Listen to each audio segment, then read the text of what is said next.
Muchas gracias, Carolina, por haber aceptado estar con nosotros y nosotras en este podcast. Es un gusto tenerte como invitada.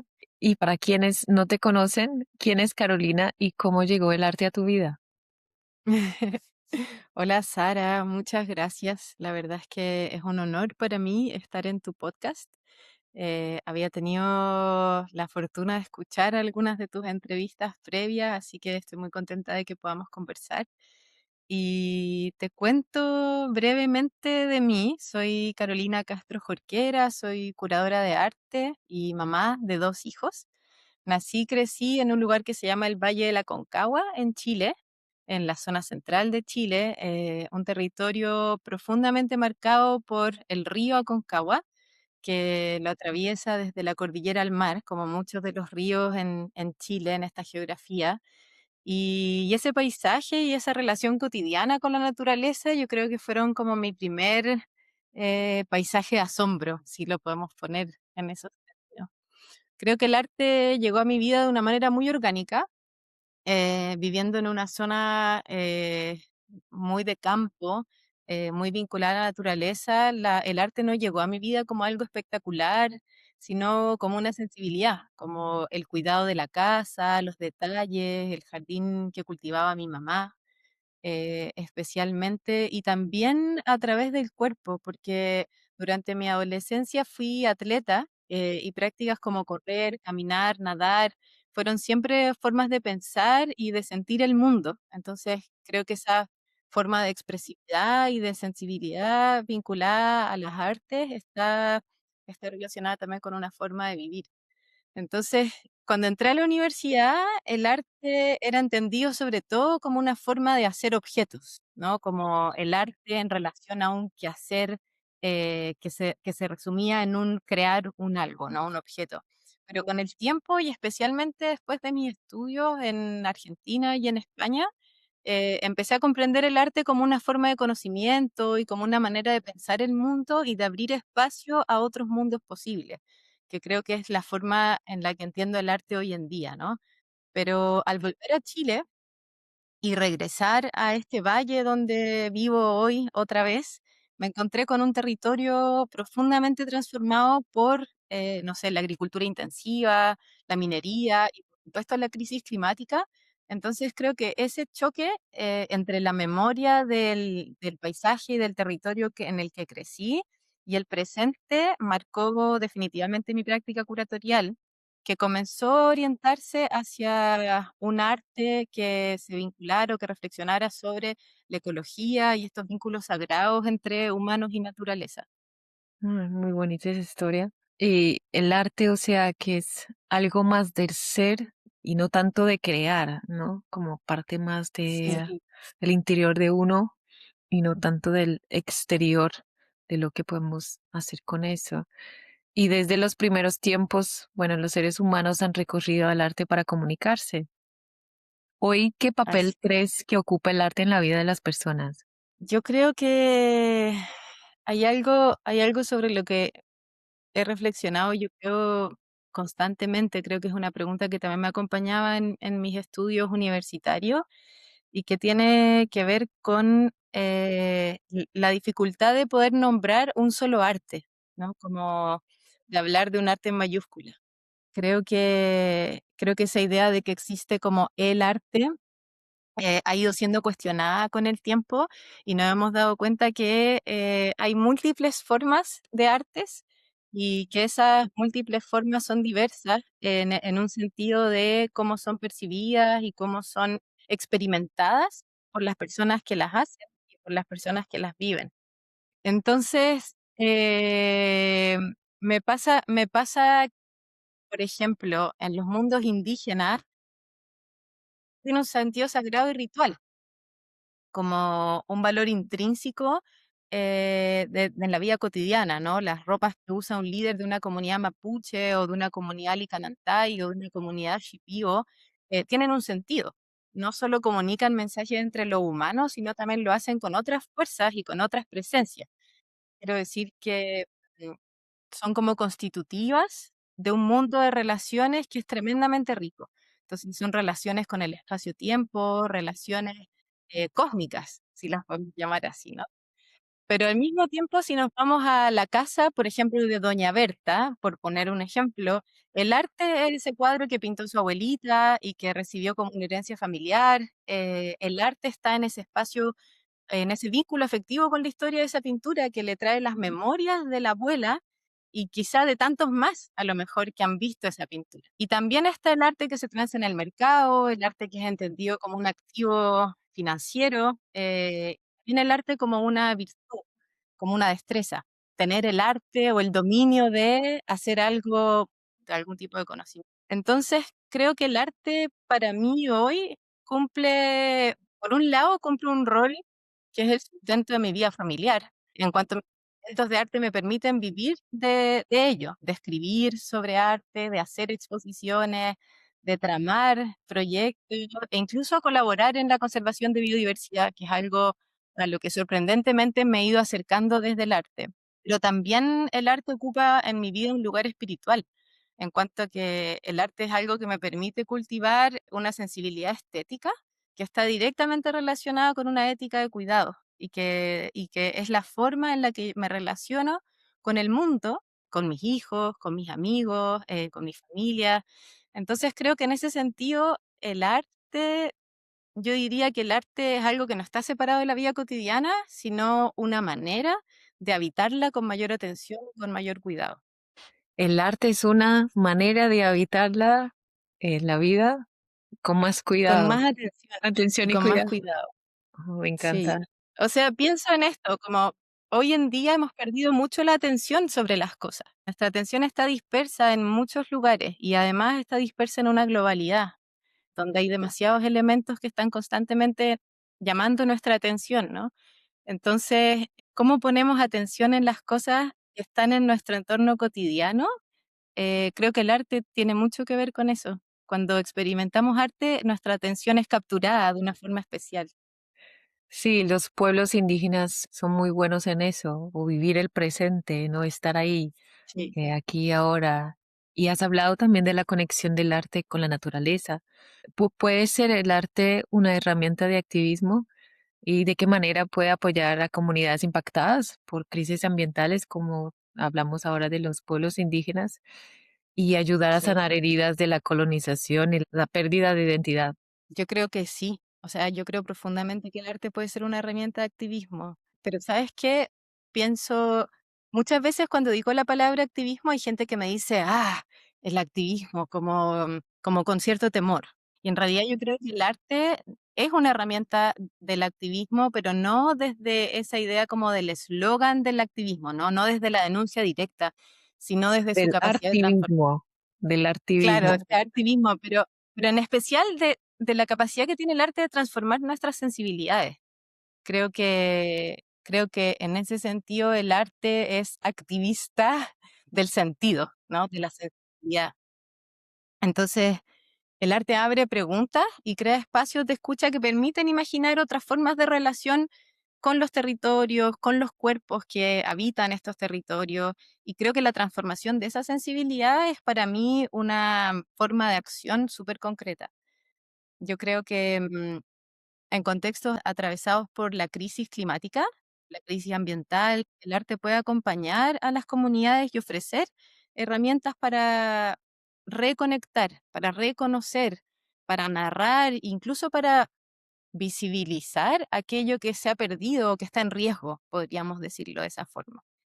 Yo creo que no se trata de representar el territorio como un objeto, lo que decíamos recién, no el arte pensada como objeto, sino más bien amplificar las voces ya existentes en él. Por ejemplo, las memorias del agua, la existencia única, los conocimientos de hierbas que son medicina, las historias de cuidado comunitario o las prácticas que han sostenido la vida en escenarios incluso de degradación. Yo creo que el arte puede ayudar a crear esos relatos y a devolver agencia tanto a aquellas personas que suelen quedar al margen de las decisiones políticas, como también aquellos seres como los glaciares, los ríos, las montañas, los animales, que requieren de alguna manera de nuestra participación y de que actuemos en su nombre.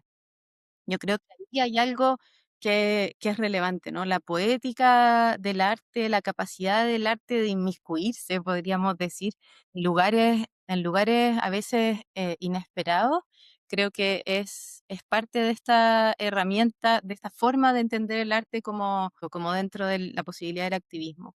Y respecto a lo que mencionabas recién de los pueblos indígenas, yo creo que el arte también puede actuar como un gesto de reparación.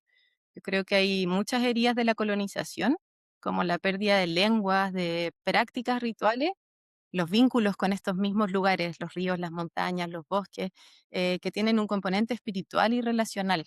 Entonces, creo que ahí, desde ese lugar, el arte puede ofrecer un espacio para que estas memorias vuelvan a circular, para que se reinscriban en el presente y también para que nuevas generaciones las reconozcan en su continuidad. Esos saberes tengan una continuidad, ¿no?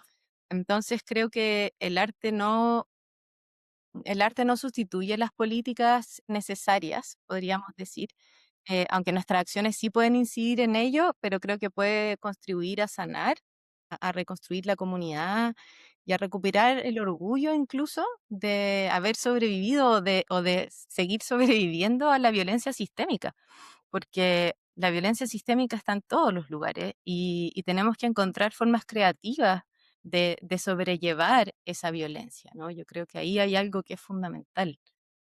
Para mí, si lo pienso en perspectiva, en especial en los últimos años, yo creo que en ese camino del arte como activismo he aprendido muchísimo de alguien que ha sido para mí una gran maestra, que es la artista y poeta Cecilia Vicuña. No sé si has escuchado hablar de Cecilia. ¿Quién no ha escuchado de Cecilia? Es que es muy interesante porque cuando yo conocí a Cecilia hace muchos años atrás, a principios de los 2010, 2012, Cecilia era una artista muy poco reconocida. El trabajo de Cecilia vivía y existía, yo te diría, en una especie de anonimato, en el que era muy increíble encontrarse con su trabajo, y era sorprendente que voy a decir, el mundo del arte, ese arte de los museos, de las grandes instituciones, todavía no lo hubiese. Un poco elitista. Claro, sí, el arte como más no percibía quizá el trabajo de Cecilia, ¿no? Pero en los últimos años, junto a Cecilia, hemos realizado una serie de acciones de su autoría y creación, a las que hemos llamado actos poéticos. Y estos actos poéticos tienen como finalidad, podríamos decir, contribuir a sanar esas heridas coloniales y recuperar la unión entre humanos y seres otros que humanos. Especialmente hemos trabajado en torno a cuerpos de agua, glaciares, ríos y humedales, y en marzo pasado, por ejemplo, recibimos un llamado de una fundación en Chile que se llama Fundación Plantae a celebrar el Día de los Glaciares, y logramos que se firmara un decreto de ley que desde entonces conmemora el 21 de marzo el Día Nacional de los Glaciares en Chile. Y esta acción que propuso Cecilia, una acción poética y una acción performativa que se llamó Sacro Hielo, reunió a cientos de personas en el hall del Museo Nacional de Bellas Artes, y todos nos volvimos por un momento glaciares. Esa transformación, esa empatía, porque es un acto de empatía finalmente, de volvernos glaciar, es una manera también de unirnos en un llamado a cuidarlos y a cuidarnos mutuamente.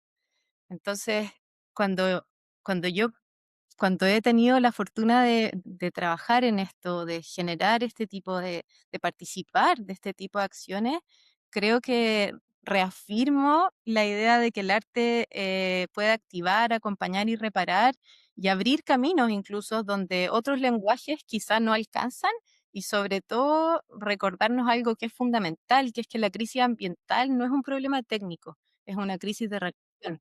Entonces, cambiar esa relación yo creo que es un acto tremendamente político. Muy importante todo lo que has mencionado, y el poder del arte para la conciencia colectiva también y para acercarnos más de la naturaleza, como has hablado, y que esa es la crisis que vivimos, es una crisis de relación, eso es, de relación con Sí, el entorno, con el medio natural que pues estamos en un punto de gran desconexión con la naturaleza, lo sabemos, y cuando no totalmente. hay conexión, tampoco hay emoción. Y si no hay emoción, no Sí, actuamos. ¿Cómo se refleja esto en el arte y cómo afecta a los lazos bioculturales? Yo creo que hay algo, cuando recién me preguntabas como sobre el origen del arte, ¿no? Sobre el arte como algo que ha estado vinculado a los seres humanos desde el inicio.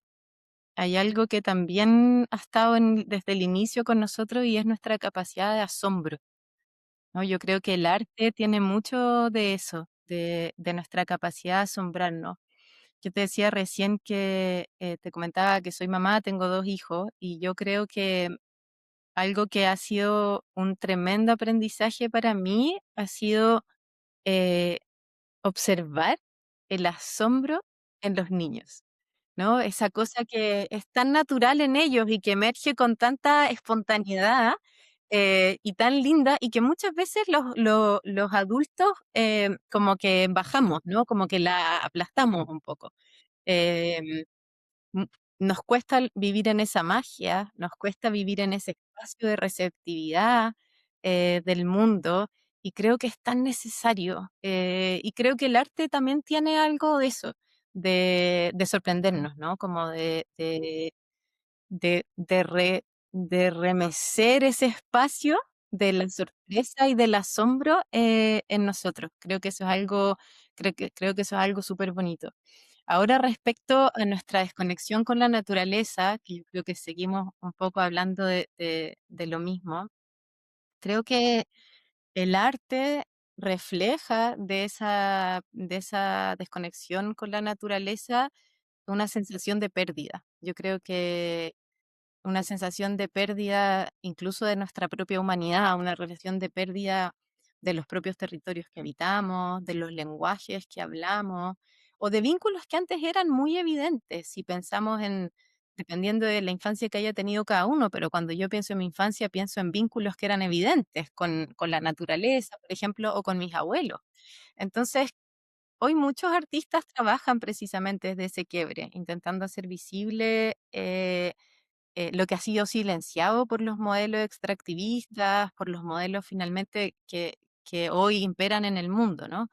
Entonces, llevándolo a algo que a mí me interesa mucho, que tiene que ver con el medio ambiente, creo que cuando se degrada un ecosistema también se erosiona la cultura que lo habita. Y se pierden prácticas, se pierden saberes, se pierden rituales, formas de comprender el mundo. A esto el ecólogo Ricardo Rossi lo llama homogeneización biocultural. Yo sé que tú has hablado de este concepto con Tomás Ibarra, y significa que la ruptura de la relación íntima entre las personas y los entornos locales. Entonces, hoy vemos cómo los niños, volviendo a eso, y los jóvenes crecen cada vez más alejados de sus imaginarios locales, de los imaginarios de sus territorios. Entonces, ¿qué tenemos a cambio? Tenemos que sus referentes ya no son sus abuelos, sus referentes ya no son el río, no son el cerro, no son las historias locales, sino imágenes globales que tienden a homogeneizar sus experiencias. Por ende, sus experiencias ya no están situadas, ¿no? Ya no están en el lugar donde ellos pertenecen, donde nosotros pertenecemos. Entonces, frente a esto, creo que el arte es una herramienta poderosa para recuperar los imaginarios situados.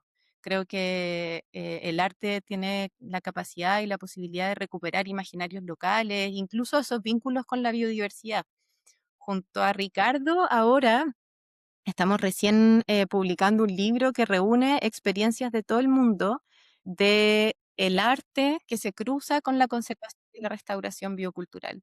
Muchos de los artículos hablan sobre esta problemática de la homogeneización biocultural y buscan justamente volver a tejer esas relaciones en distintos territorios, con distintas realidades, pero creo que ahí también hay un poder en el arte, ¿no? En revincularnos, en volver a situarnos, volver a preguntarnos por los imaginarios con los cuales crecimos y los imaginarios de los lugares donde vivimos, lo que es más inmediato, lo que es más cercano a nosotros. Quería algo muy importante que has dicho y que quería pues volver a pues comentar eso es el asombro.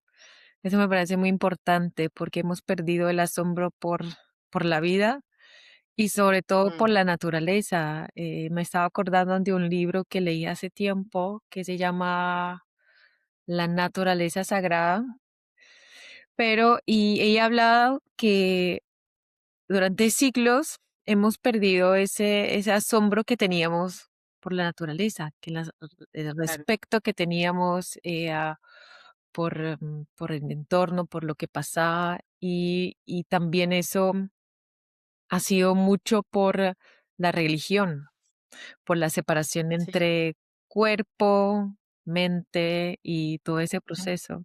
sí.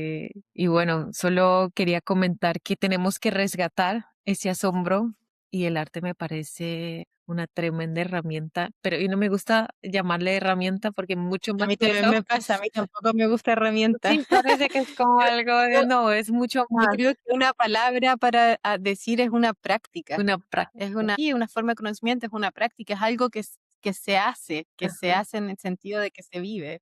Sí, también es intrínseco, ¿no? Sí, Está también es en intrínseco. nosotros y Sí, nosotras.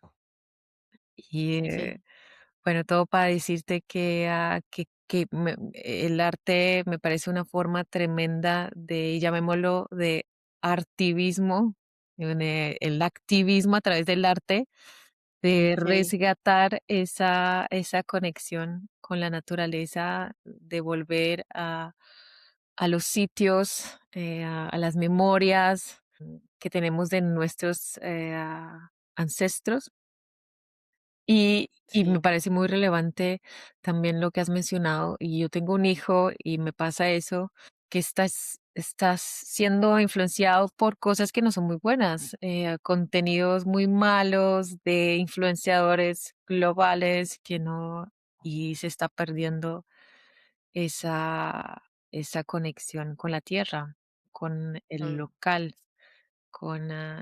pero también los papás hoy en día tienen un rol más, como más complejo. Educar a un hijo hoy en día es sí, bastante más complejo, muy complejo.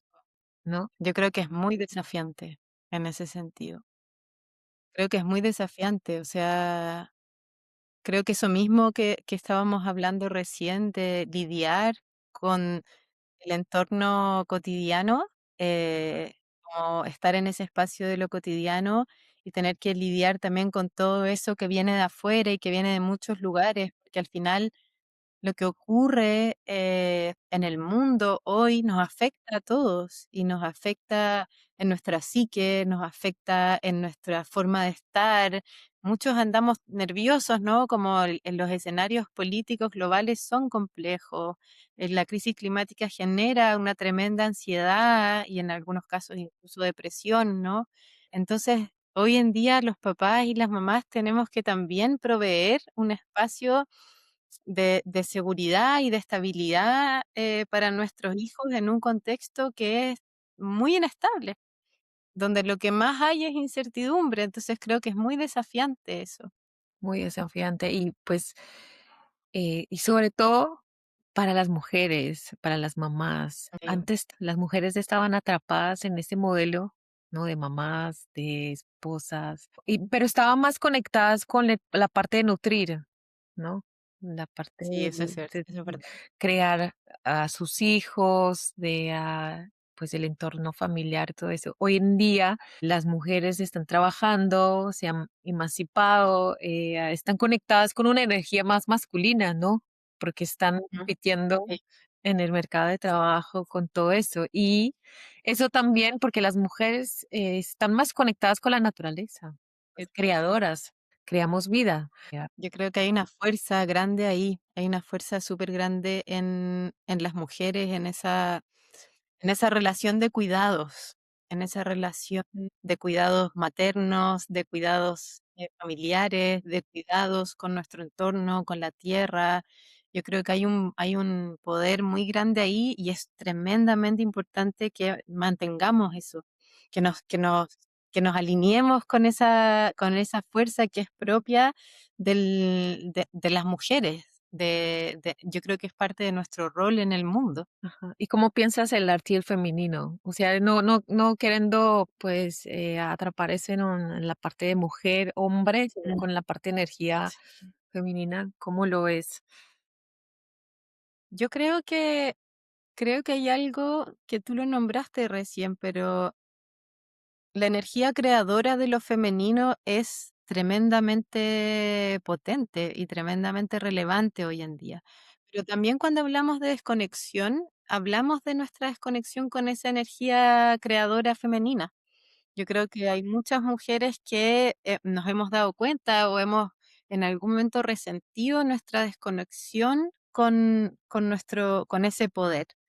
Eh, que no significa que tengamos que hacernos cargo, quiero decir, como llevar el peso de la energía creativa, pero sí de reconocer en nosotras, y reconocernos mutuamente que eso es algo que está, que es parte, que es un valor intrínseco en nosotras y que podemos, vamos a decir, podemos acceder a ello si queremos. Y creo que ahí hay algo que, ¿cómo decirlo? Yo creo que ahí hay un trabajo pendiente, de recuperar un equilibrio, porque yo creo que el feminismo ha hecho un tremendo trabajo de recuperar un espacio y de permitirnos una libertad, así como también una igualdad de derechos en la sociedad, que en algunos casos incluso hoy está teniendo ciertos retrocesos y corre riesgos. Pero ahora lo que toca es equilibrar esas fuerzas y poner nuestra energía femenina ahí, en ese lugar, ponerla al servicio de las necesidades que hay hoy día de reconexión. Yo creo que ahí, volviendo al arte, volviendo a la importancia de lo creativo, a lo importante del asombro, creo que tenemos una responsabilidad, podríamos decirlo, bastante grande, que empieza por nosotras mismas. Quiero decir, una responsabilidad individual que es una responsabilidad colectiva. Sí, eso es verdad. Y las mujeres son aún más impactadas por el cambio climático, esas crisis ambientales que Sí, vivimos, pero también tremendo. veo que son las que más actúan, las que más, Sí, incluso en este podcast, nuestros oyentes, pues son más mujeres que hombres, y sí, estén más sí, total. conscientes que es necesario ese cambio, volver. Aquí en la cuenca de la Concagua es sorprendente, pero yo recién te decía, yo desde que regresé aquí y decidí criar a mis hijos acá, he empezado a recorrer el valle, Ajá. a ir a lugares, a visitar personas, a hacer nuevas amistades. Y dentro de esas personas con las que me he encontrado ha sido agrupaciones de mujeres que están en la defensa del agua, agrupaciones de mujeres que están en la lucha de sus territorios ante la instalación de la minería, la extracción de áridos en el borde del río, la instalación de plantas solares para energía, que están transformando totalmente estos territorios. El Valle de la Concagua es tremendamente rico en biodiversidad, pero también es tremendamente rico en agua y también es rico geológicamente hablando. Entonces, toda esa riqueza es vista por esa otra mirada como algo a ser extraído, como algo a ser llevado en pro de esa idea de progreso. Y las que están al frente de cuidar, las que están al frente de defender, Ajá. las que se organizan son las mujeres. Hace unos días atrás estuve en una comuna acá del Valle de la Concagua que se llama Yayay, donde hay un grupo de mujeres que se han juntado a bordar hace pocos meses en realidad, pero se dieron cuenta que la mejor manera de poder manifestarse ante algo que está ocurriendo en este territorio era reunirse a conversar en torno al bordado. Entonces están bordando el paisaje, están bordando el territorio, están bordando los distintos seres vivos, elementos que son valiosos para este lugar, para ponerlo en el imaginario. Lo mismo que estábamos diciendo recién, ante los imaginarios globales en los que vivimos, los imaginarios locales están desapareciendo, entonces hay que combatirlos Ajá. haciéndolos visibles, poniéndolos en un lugar, poniéndolos en un y sobre ellos. Y estas mujeres lo están haciendo, y lo están haciendo, quiero decir, están logrando esa visibilidad y logrando que las personas de esta comuna empiecen a hablar de lo que Sí. está ocurriendo, no solo aceptarlo como parte del avance, como Ujú. parte de esta idea, sino más bien por lo menos a cuestionárselo, a cuestionar si esto está bien. Claro, eso es tremendamente importante, cuestionarse para que pueda, pues, cambiar de alguna No se trata de ir en contra de la tecnología y del progreso, pero Ajá, sí de preguntarse cómo y bajo qué claro. condiciones. Y hablando de tecnología, pues quería preguntarte sobre la inteligencia artificial y qué forma, cómo será el futuro del arte y cómo se cruza con la Gran pregunta. tecnología, porque tenemos de un lado la parte de volvernos al local, la Sí. localización, y otro lado la globalización con toda esa Mm. parte de tecnológica. Y hace unos tiempos hablaba con María Isabel, que es poeta mapuche, ¿la conoces? Sí, Eh, y pues ella hablaba de Lara cómo Millán. sí, sí. Y entonces ella, hablaba de cómo están rescatando, pues, la memoria, mapuche a través también de la tecnología, ¿no? Para rescatar. ¿Y tú qué piensas? ¿Cómo crees que va a ser? Porque también hay muchos desafíos, ¿no? La Muchos parte desafíos, de ¿no? crear, tener la inteligencia artificial creando por los seres humanos, ¿qué va a pasar también con esa parte de emocional? Mira, es algo sobre lo que he reflexionado bastante en los últimos años, porque, y creo que es una pregunta bien difícil. Yo creo que, si bien he intentado informarme, por ejemplo, lo más posible respecto a qué está pasando con la inteligencia artificial en torno al arte, es difícil tomar una postura al respecto. Creo que tengo que ser súper sincera y yo creo que no tengo una respuesta clara, pero sí puedo decirte que, por un lado, pienso que está como todo proceso histórico, ¿no? Con la aparición de una nueva tecnología en la historia de la humanidad, los seres humanos nos iremos adaptando y acostumbrando a la presencia de esta energía creadora, de esta fuerza creadora, de esta tecnología creadora que es la inteligencia artificial, y la iremos utilizando más o menos, o con mayor o menor escepticismo, hasta que de alguna manera ya no podamos distinguir qué es lo que está hecho con inteligencia artificial y qué es lo que no. Yo creo que eso va a ocurrir. Yo dudo que podamos escapar de eso. Entonces vamos a llegar a un momento en el que ya no vamos a saber qué está hecho por manos o mentes humanas y qué está hecho por inteligencia artificial. Y sin duda, la inteligencia artificial está trayendo preguntas grandes sobre la autoría de las obras de arte. O sea, eso es eso es un gran tema. Pero yendo también a otro lado, y quizá buscando posicionarnos en otra perspectiva, hace algunos años atrás, co-curé con una colega taiwanesa en el Museo de Artes de Taiwán, en una ciudad que se llama Kaohsiung, una exposición que se llamó The Mountain Algorithms, los algoritmos de la montaña. Y esta surgió como una forma de entender este enfoque, de extender, quiero decir, este enfoque relacional y holístico del que estábamos hablando recién sobre la naturaleza, desde las creaciones humanas hacia las máquinas, ¿no? Como, o sea, por un lado está la naturaleza como una creación prehumana, no humanas, y están las creaciones humanas que son las máquinas, específicamente estos sistemas computacionales inteligentes. Entonces, la exposición elaboraba o exploraba preguntas a través del arte de cómo es la relación de la inteligencia artificial con otras inteligencias.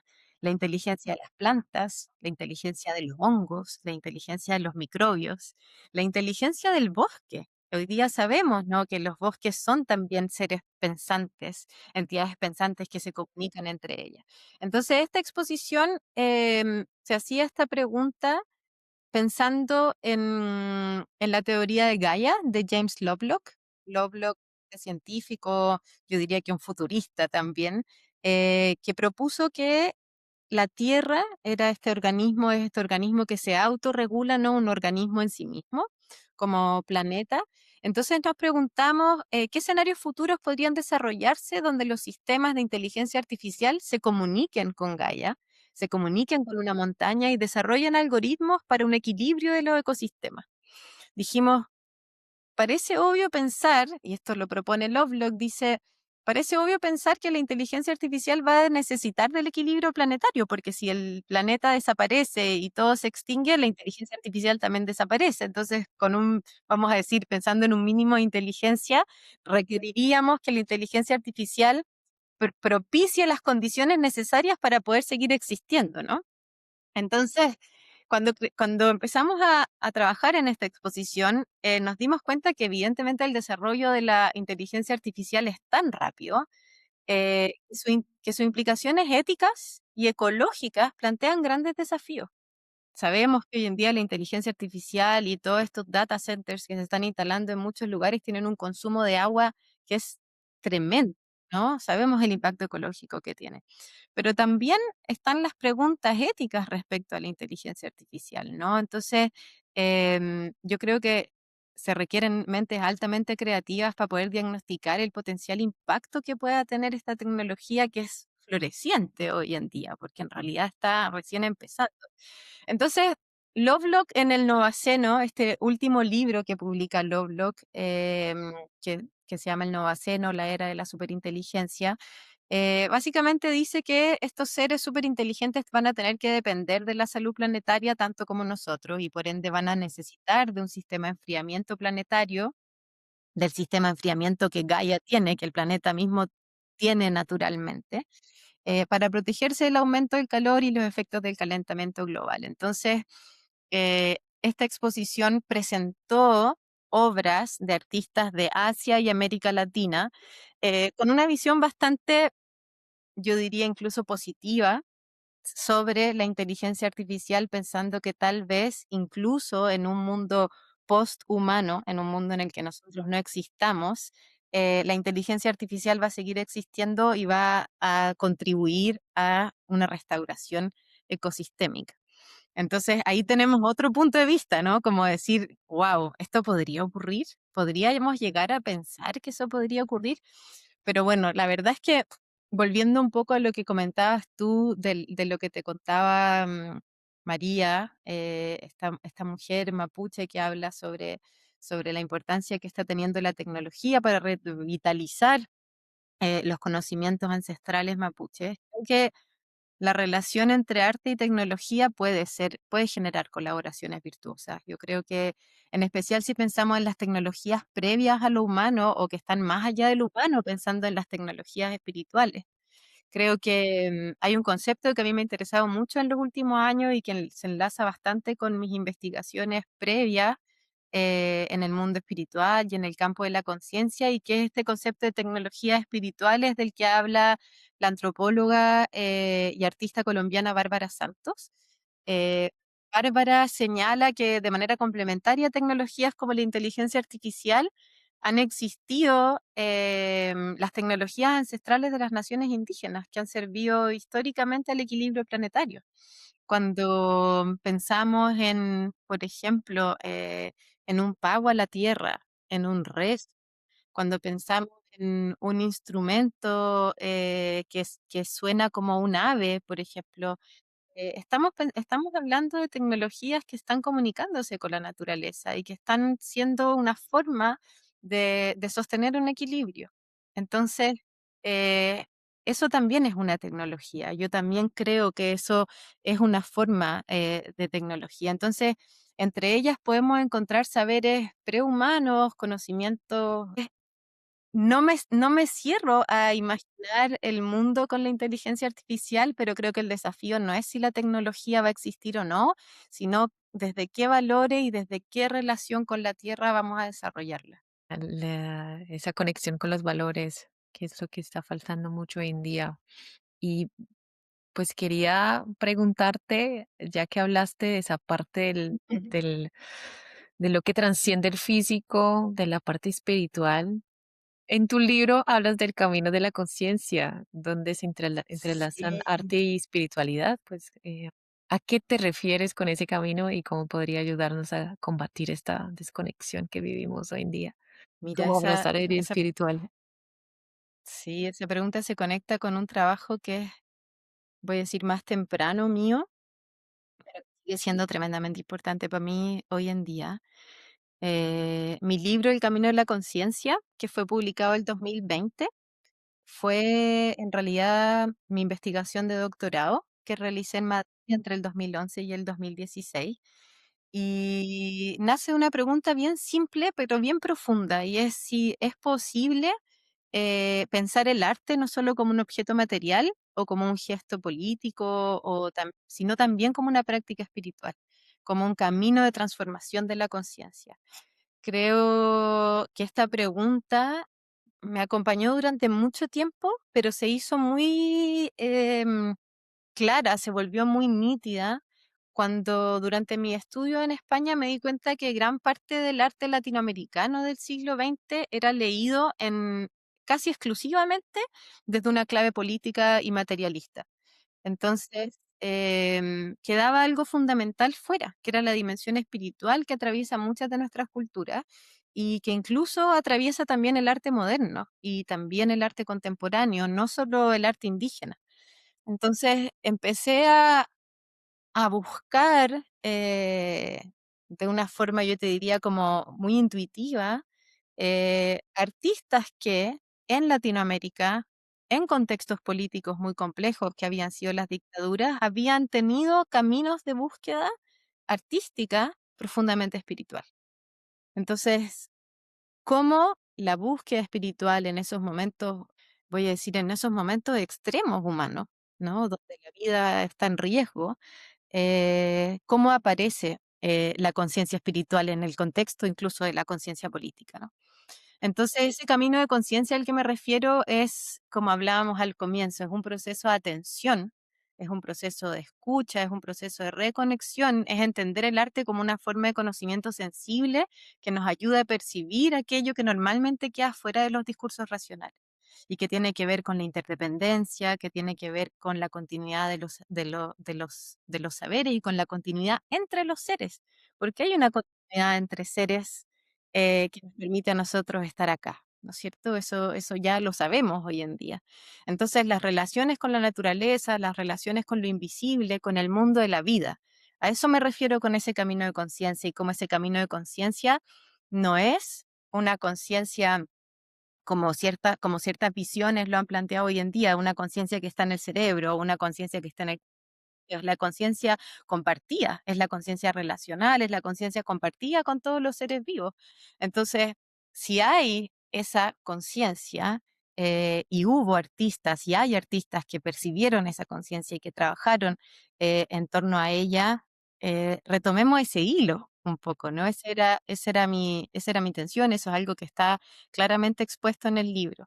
Entonces, mi investigación se centró en el trabajo de tres Mira Schendel, una artista suizo-brasileña, Víctor Gripo, un artista argentino, y Cecilia Vicuña, quienes intuyeron muy, pero muy tempranamente, yo diría que es muy visionariamente, algo que el ecólogo Gregory Bateson llama la pauta que conecta. La pauta que conecta esta red de relaciones que une a los seres humanos con la materia, con el pensamiento, con la naturaleza, con el cosmos.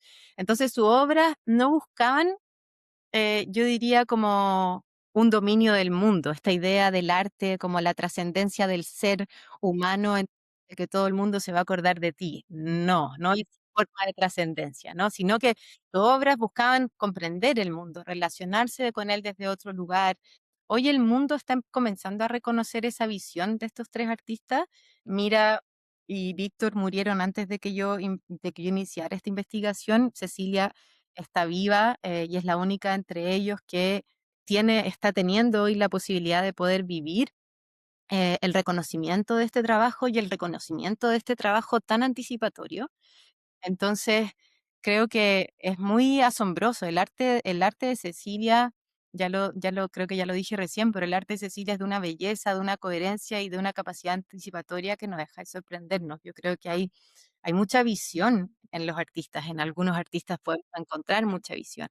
Entonces, ese camino de conciencia del que habla mi libro, del que hablaba mi tesis, nos invita o puede ayudarnos a combatir esa desconexión actual.